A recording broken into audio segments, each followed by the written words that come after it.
subject teacher nyo? Teacher sa math, sa science, sa English. Hindi pa kilala? Kilala na. O, tinid ko po yan dun sa, tawag dito, sa GC nyo. So, mag-backer na lang po yung mga wala sa, hindi pa nakapapasa. Okay? O, grading system. So, dito po, syempre, malaking factor yung pag-a-absent.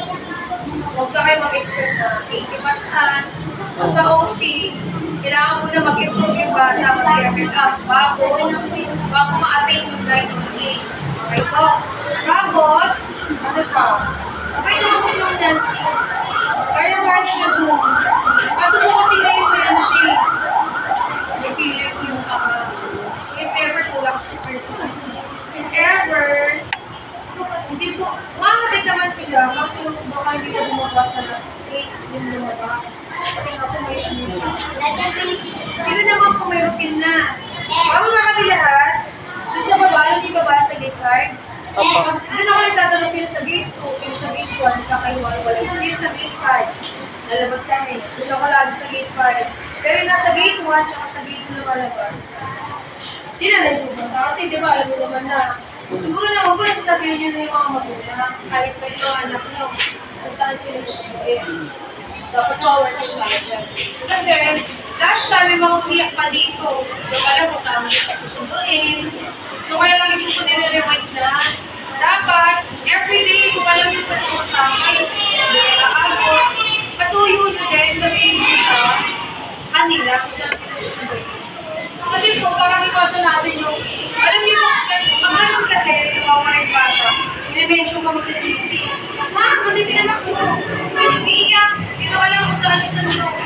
Di syempre parang, ba't hindi alam? Di wala sila bilan. So, kailangan ko sabihin natin pa natin. O, ayan.